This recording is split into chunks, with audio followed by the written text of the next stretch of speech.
Hello students, this is lecture 2 of chapter Economic Planning 1950 to 1990.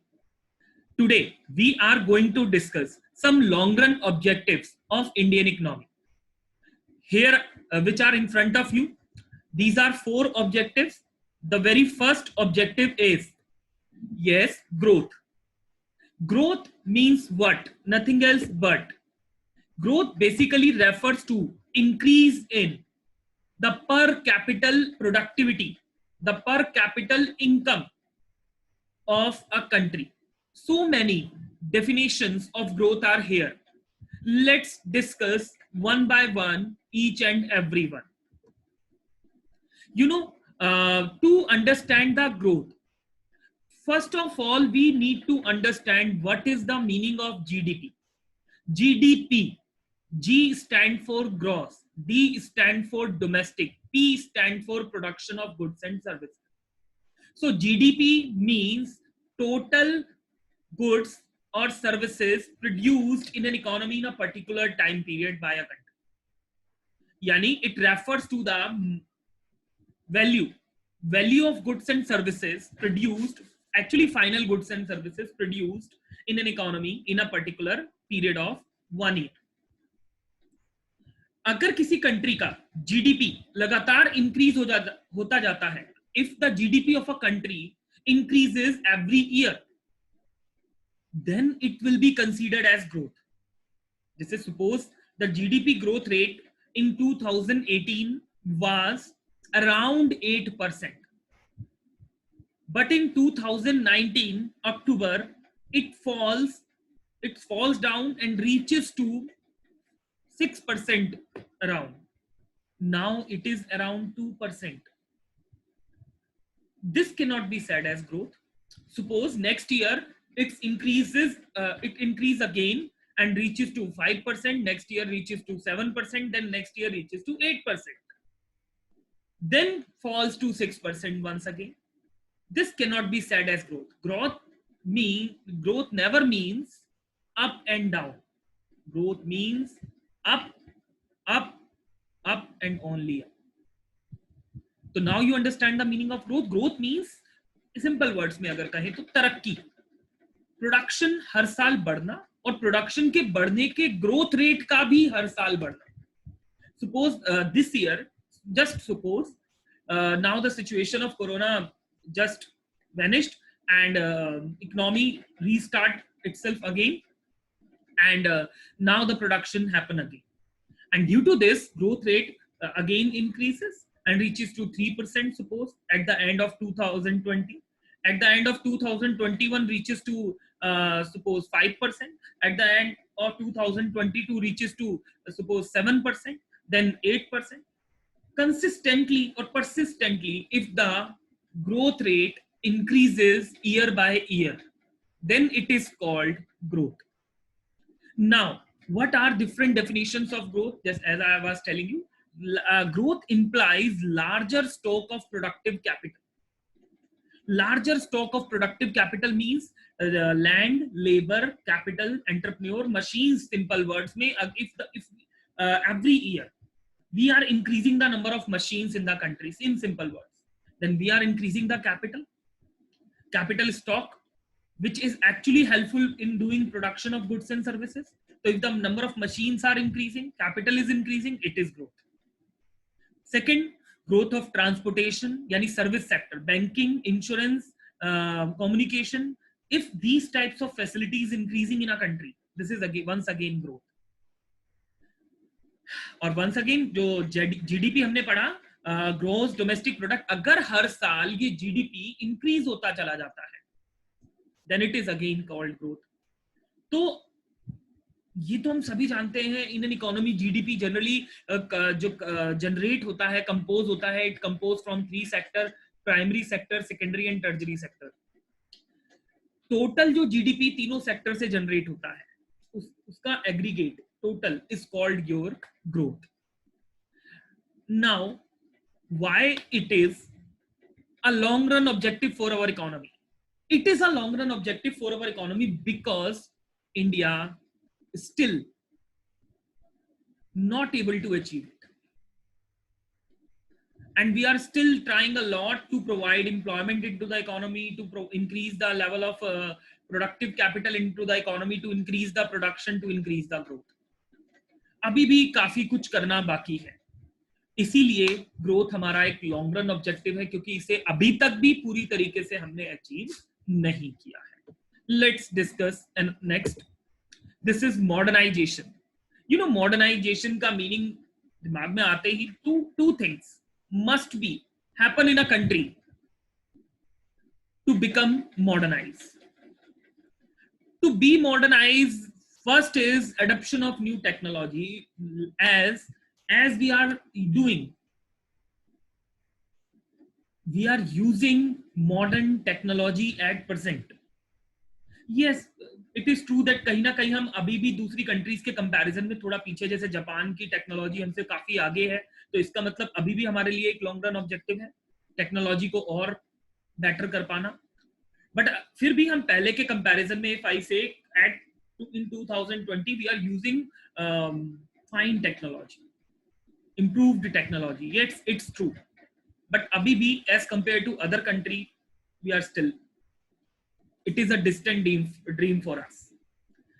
चलिए ठीक है, it's okay, but अगर modern technology आ रही है तो आप मॉडर्नाइज हो जाते हैं. एक बात तो ये आपको समझ में आ गई. दूसरा, मॉडर्नाइज होने के लिए what is required, it is change in social outlook. समाज को देखने का नजरिया भी बदलना चाहिए, स्टैंडर्ड ऑफ लिविंग इंप्रूव होना चाहिए, बेटर फैसिलिटीज होनी चाहिए, सभी में इक्वालिटी की एक जिसे बोलते हैं ये सेंसिटिविटी होनी चाहिए कि सब एक दूसरे को इक्वल समझे. This kind of sensitiveness must be inside each and every one. अगर हम सब समाज को मॉडर्न एजुकेशन के अकॉर्डिंग देखते हैं, इक्वल समझते हैं, हमारा समाज को देखने का नजरिया ग्रोथ के पॉइंट ऑफ व्यू से, हम इन्वायरमेंट को सेव करने पे काम करते हैं, हम अपने आसपास वालों को भी समझाते हैं, अवेयरनेस प्रोग्राम्स चलाते हैं, मतलब एक समाज को देखने का नजरिया भी अगर हमारे देश के लोगों का बदल रहा है, जैसे पुरानी सोच नहीं, थिंकिंग नहीं, नए सिरे से नई चीजों को सोचना, तो दिस इज नए सिरे से नई चीजों को सोचना, दिस इज मॉडर्नाइजेशन. तो what we required to be modernised, तो two things are required.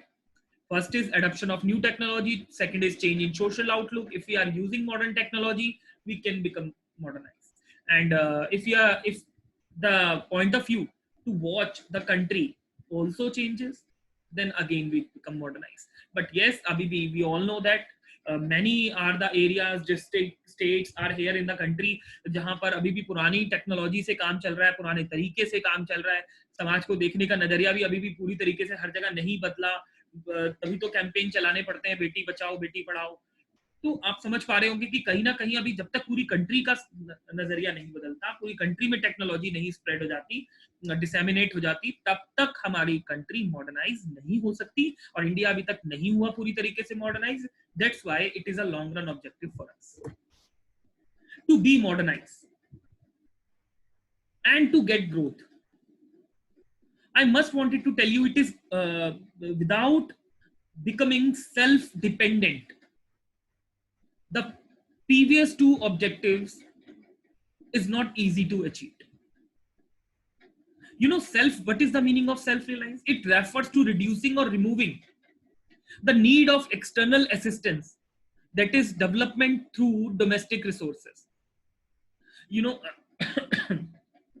Indigenous goods produce use किए जाएं, कैंपेन चलाए जाते हैं. गांधी जी के टाइम पर भी कैंपेन चला था, स्वदेशी यानी कि इंडिजीनियस प्रोडक्ट को यूज किया जाए. आज भी मोदी जी ने भी यही programme make in India product के नाम से चलाया हुआ है. क्यों चलाया हुआ है? तो इसका सीधा सा रीजन है कि हम बाहर के बने हुए प्रोडक्ट, यानी फॉरेन कंट्री के थ्रू प्रोड्यूस किए हुए प्रोडक्ट्स को ना परचेज करें और अपनी कंट्री में बने हुए प्रोडक्ट्स को ही परचेज करें.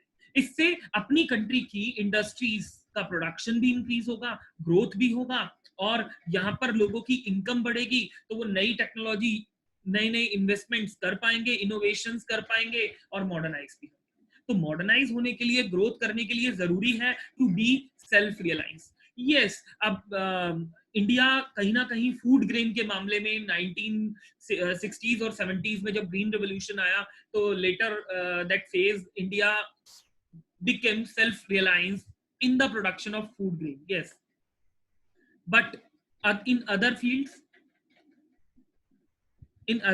yes, we all know that in other field still we are depending on the other country. And if in any circumstance, in any case, in any area, in any goods production, if we are depending on the other country, we are not self-reliant. So it is still a distant dream for us. इसका नुकसान क्या है अगर हम दूसरी countries पे depend है? यार फॉरेन डिपेंडेंसी बढ़ती जाती है, ज्यादा से ज्यादा हम दूसरी कंट्री पे डिपेंड हो जाते हैं. अब ज्यादा से ज्यादा दूसरी कंट्री पे डिपेंड है तो ऑफ कोर्स फिर थोड़ा सा एक्सप्लोटेशन वाली बात निकल कर आ जाती है कि वो कंट्रीज फिर अपनी बातें मनवाने लग जाती है, फोर्स करने लग जाती है, प्रेशराइज करने लग जाती है डिफरेंट टाइप की चीजों के लिए. जैसे 1901 में भी हुआ था. 1991 में when it was the time LPG policy लाई गई थी, न्यू इकोनॉमिक पॉलिसी लाई गई थी. Mister Manmohan Singh ji was the prime minister and finance minister, and PV Narasimha Rao ji was the prime minister at that time. तो क्या हुआ था कि तब भी अमेरिका ने वर्ल्ड बैंक से जो $2 बिलियन का लोन सेंक्शन करवाया था, उसके लिए पहले कंडीशन रखी कि उनके जो प्लेन है वो इंडिया से होकर जाएंगे, and they want to attack on Iraq at that time to for the purpose of petrol and petroleum. But यहाँ पर ये समझने वाली बात है कि अब देखो वहां अमेरिका ने प्रेशराइज किया, कहा $2 बिलियन का लोन तब मिल पाएगा आपको, हम बात करेंगे वर्ल्ड बैंक से जब आप ऐसे हमें अपना प्लेन उतार. तो कहीं ना कहीं हम प्रेशराइज हो जाते हैं अगर हम बाहर की कंट्री पे डिपेंड है. तो उस फॉरेन डिपेंडेंसी को हटाना है, और इसका सबसे बड़ा नुकसान ये होता है हमारी फ्यूचर की ग्रोथ रुक जाती है. तो वो दोनों चीजों को रोकने के लिए it is required to be self reliance. And yes, it's true, India बहुत सारी चीजों में अब सेल्फ रिलायंस है. कहीं ना कहीं हम इंडिजीनियस प्रोडक्ट्स यूज भी करते हैं. एक अब इसका छोटा सा एग्जांपल, फायदा समझ लो कि क्या फायदा होता है. ये मैं ऐसे ही आपको एक्स्ट्रा में बता रहा हूँ कि अगर जियो आया तो जो 300 रुपीज में आप 1 GB नेट परचेज करते थे, इंटरनेट फैसिलिटी लेते थे 4G की, आज आपको वो 1 रुपी में 1 GB मिल जाती है, just because of you are purchasing your indigenous product. तो इसीलिए इंडिया को सेल्फ रिलायंस होना चाहिए. रिक्वायरमेंट 2 हैं आपके सामने दी हुई हैं, आप देख सकते हैं स्क्रीन पर.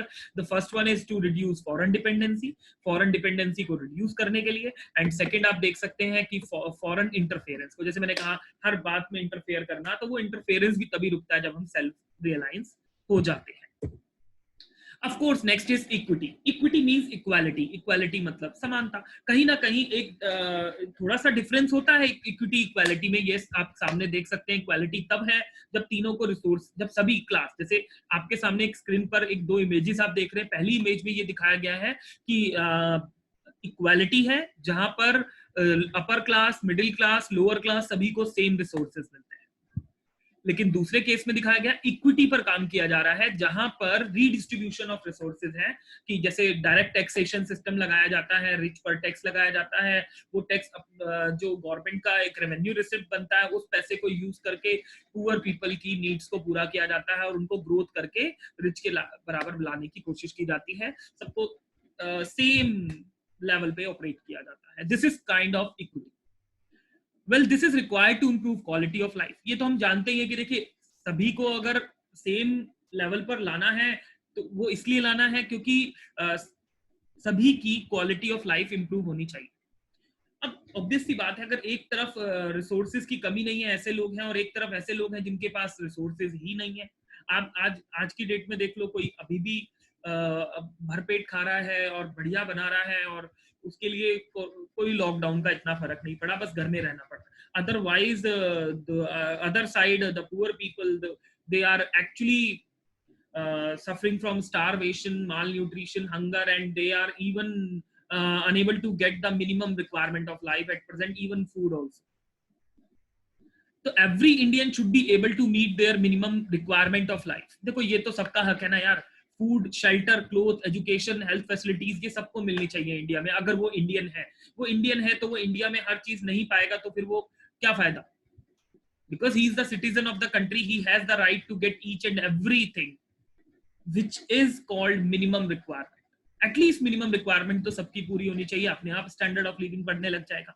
इक्विटी एम क्या? अब इसका एम क्या? Equity aim to raise the standard of living. इससे स्टैंडर्ड ऑफ लिविंग बढ़ेगा. जैसे मैंने कहा, it should be ensured that benefit of economic development should be availed by each section of the society. Actually equity का objective यही है, but क्या question है मेरा आज, देखो ये तो आपको समझ में आ गया इक्विटी का मतलब क्या है, कहीं ना कहीं सबको सेम लेवल पर ऑपरेट करना, लेकिन क्वेश्चन यही है कि क्या आज की डेट में हम सबको सेम लेवल पर ऑपरेट कर पा रहे हैं? क्या आज भी कंट्री के 2020 चल रहा है, तो 2020 में क्या 21.9% people are still living below the poverty line? तो आंसर है यस, रह रहे हैं पॉवर्टी लाइन के नीचे. These are called BPL, below poverty line people, and they are still struggling from all such kinds of problems जो मैंने अभी आपसे शेयर किया, like starvation, hunger, malnutrition. ये फूड के लिए ही तरसते रहते हैं, एजुकेशन हेल्थ तो बहुत दूर की बात है sir.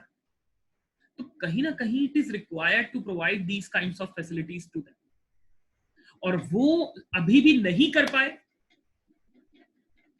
Hence it is a long run objective for our country. तो आई होप आप समझ गए क्यों ये हमारे लिए अभी भी एक लॉन्ग रन ऑब्जेक्टिव है. नेक्स्ट, अब जो क्वेश्चन आपके सामने है ना, एक्चुअली ये एग्रीकल्चर के बारे में हम थोड़ा सा ये जानने की कोशिश करेंगे कि ये हालांकि हमने चैप्टर 1 में ऑलरेडी पढ़ लिया है. सच कहूं, आपने पढ़ा chapter 1 Indian economy on the eve of independence में कि agriculture was stagnant and backward. तो वही बस एक बार रिकॉल किया गया है ताकि इसमें क्या इंप्रूवमेंट करा. पहले तो ये समझ में आना चाहिए ना प्रॉब्लम क्या थी. अब प्रॉब्लम समझ में आएगी, ध्यान आएगी, रिवाइज होगी, तभी तो हम ये समझ पाएंगे कि 1950 के बाद जो हमने इकोनॉमिक प्लानिंग करनी स्टार्ट की, 5 ईयर प्लानिंग करनी स्टार्ट की, उसका हमारी कंट्री को क्या बेनिफिट हुआ, एग्रीकल्चर को क्या बेनिफिट हुआ. तो फर्स्ट ऑफ ऑल तो मैं याद दिला दूं, before 1947 and of course after 1947 too, अभी भी लगभग 50%, 48% के आसपास people are still earn from the agriculture, from the farm activities. तो आप मानकर चलिए लगभग 1990 तक ही 75% पॉपुलेशन जो वर्क फोर्स थी, वर्क फोर्स का मतलब मैं एक बार आपको समझाना चाहूंगा. मान लीजिए 100 पीपल आर हियर, 100 पीपल में से 40 तो काम करना के लायक नहीं, मान लो वो छोटे बच्चे हैं या फिर aged people. 40 are the either aged people or the children. Rest 60 people are ready to do work. So this is labor supply. Out of them, 50 are capable to do the work. These are labor force. Out of them, 40 are actually getting work, and they are actually engaged in some business activity. So the people those are actually engaged in some business activity are called workforce. यानी ऐसे लोग जो actually काम करते दिख रहे हैं आपको किसी ना किसी business activity में, either they are working in agriculture or working in industrial sector or service sector.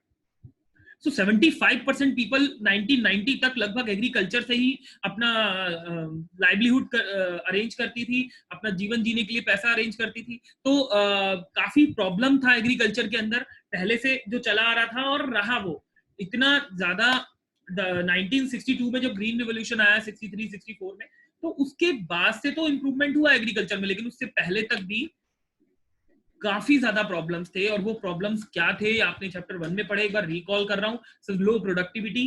Productivity word का मतलब होता है production capacity per hectare land.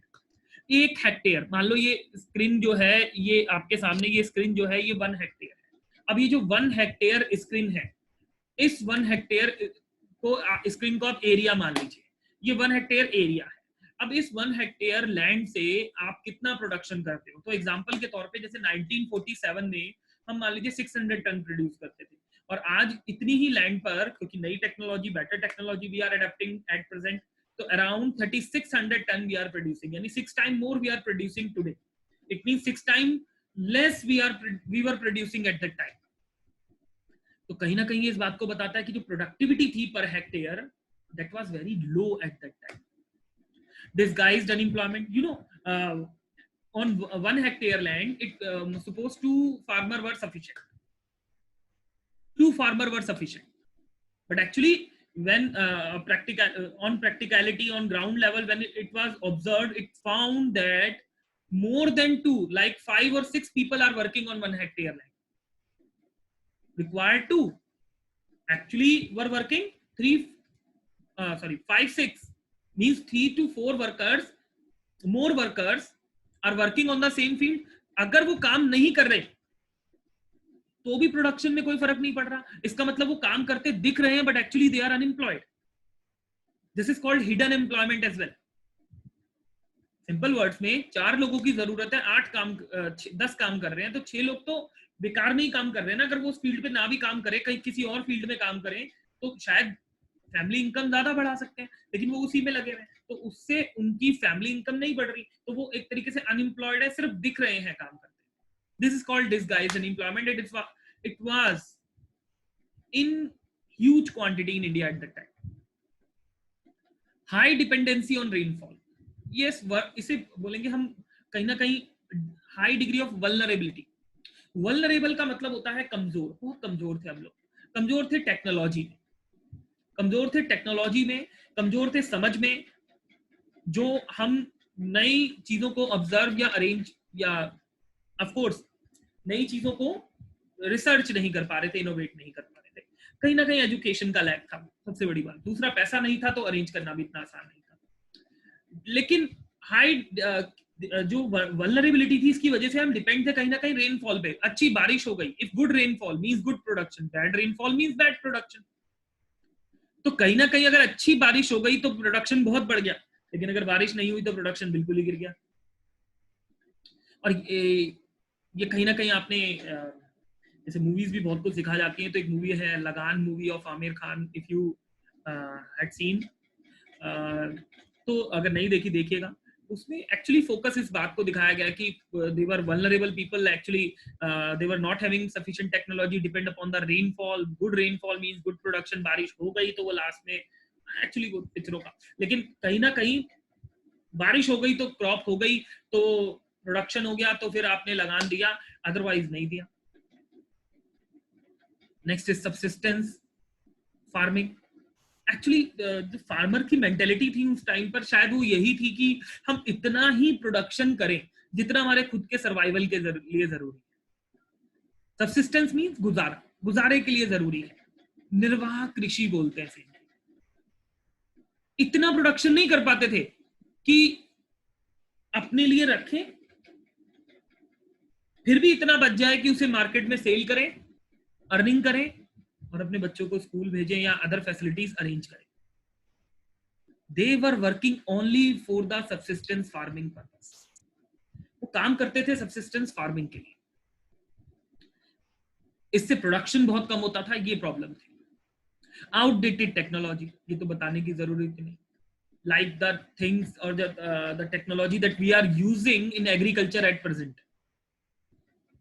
Pesticide, insecticide, tractor, tubewell, मतलब other irrigation facilities, high yielding variety seeds, ये नहीं थे उस time.